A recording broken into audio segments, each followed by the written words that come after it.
पुरुष के सामने ऐसे ही जाता है उसके घर में, तो कहने लगता है कि मैं ही भगवान हूँ। अबे साले, तू भगवान है? आज सुबह सुबह मेरा दिमाग चाटने आया है तू। जा, दिमाग ख़राब हो गया होगा तेरा, डॉक्टर विक्टर को दिखा, इलाज विलाज करवा। कहाँ से आया तू पागल? लगता पीट पीट के मार के भगा दूँ, चल निकल जाए यहाँ, दिमाग मत खराब। और भगवान समझ रहे हैं अपने आप को? साला हम ही मिले सुबह सुबह दिमाग ख़राब करने के लिए। तो ये श्रद्धावान पुरुष के सामने कोई कह दे कि मैं ही भगवान हूँ, तो उसे श्रद्धावान पुरुष उसको मानने भी लगता है यार यही भगवान होगा, कि कई रूप लेके आता है, हो सकता है यही रूप लेके आया। तो उसको पूजा भी करने लगता है, उसके पैरों पे पानी डालने लगता है और कहने लगता है प्रभु आपने इतना दर्शन दिया, बहुत बड़ी बात हो गई हमारे लिए। तो हम कुछ लाने के लिए जाते हैं यहाँ भीतर, तो यहीं ठहर जाओ। तो कुछ लाने के लिए जाता है तो तब वो आदमी गायब भाग जाता है, तो भाग जाता है तो कुछ सामान लेके आता है, तो देखता है दरवाजे के पास यहाँ तो कुछ नहीं। तो उसको और विश्वास होने लगता है कि सच में भगवान ही थे, आए और गायब भी हो गए। तो चिल्ला चिल्ला के कहने लगता है गली में कि भगवान आए थे, भगवान आए थे, हमें दर्शन देके चले गए, दर्शन देके चले गए। उसका और विश्वास बढ़ जाता है भगवान के प्रति। और ज्ञानवान पुरुष के सामने ऐसे ही जाता है उसके घर में, तो कहने लगता है कि मैं ही भगवान हूँ।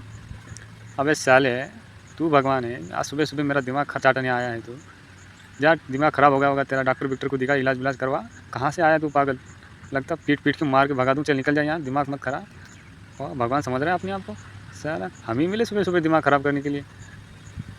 तो ये ज्ञानवान की व्यक्ति ऐसा होता है कि वो किसी के ऊपर भरोसा नहीं करता है, ना तो खुद के ऊपर ना दूसरे के ऊपर।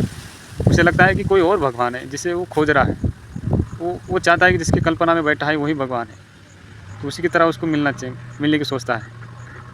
तो ज्ञानवान पुरुष इतना अंधकार में गिरता है कि उसको निकाल पाना बहुत मुश्किल होता है। वो तो किसी के ऊपर विश्वास भी नहीं करता, किसी के ऊपर मानता भी नहीं किसी को, और अपने ही तराजू में सबको तोलते रहता है कि कौन ज्ञानवान कौन नहीं। और ये भी कहने लगते हैं हाँ ये जो बात कही आपने ठीक कही है, क्योंकि वो अपने आप को ये सोच लेता है कि सब कुछ जानने वाला सोच लेता है, कि हर व्यक्ति की बात तराजू में तोल के कहने लगता है कि हाँ इसका वजन बड़ा है, ये ठीक कह रहा है, उसका वजन खाली हो रहा है, उसका वजन छोड़ रहा है। तो वो किसी के ऊपर विश्वास नहीं करता, किसी आत्मज्ञानी के ऊपर भी विश्वास नहीं करता। और आत्मज्ञानी हो भी तो उसके सामने वो झुकता नहीं है, उसे ही कहने लगता है कि तुम तो समाधि में भगवान में है, तुम समाधि के बाहर कुछ नहीं। तो ये आदमी ऐसे होते हैं कि अपना कल्याण करवाना नहीं चाहते, बस ज्ञान का भंडार, वो भी आत्मज्ञानों ने ही ज्ञान लिख कर रख दिया होता है, वही ज्ञान पढ़ के ज्ञानी होते हैं। इनके पास अपना खुद का कोई नहीं होता है, दूसरे को पढ़कर तोते की तरह बोलने लगते हैं, और जो लिखा है उसको भी कहने लगते हैं कि तुमने क्या पढ़ा है, हमने सब कुछ पढ़ा है, हम जानते हैं सबके बारे में। ये ज्ञानवान के लक्षण होते हैं कि खुद पागल हो जाता है और दूसरों को भी पागल करने की कोशिश करता है। और श्रद्धावान पुरुष तो भगवत प्राप्ति कर ही सकता है, पर ज्ञानवान नहीं।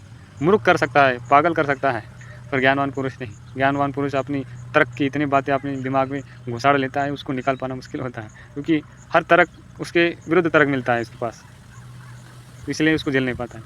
ओशो जैसे, महात्मा बुद्ध जैसे कहीं इतने सारे गए, तो उनकी बात शास्त्रों, उपनिषद, कुछ कुछ बातें उनकी इसमें उपनिषदों में है, वेदों में है, और कुछ कुछ बातें उसमें है ही नहीं, इसलिए लोगों ने उसको मानना स्वीकार नहीं किया है।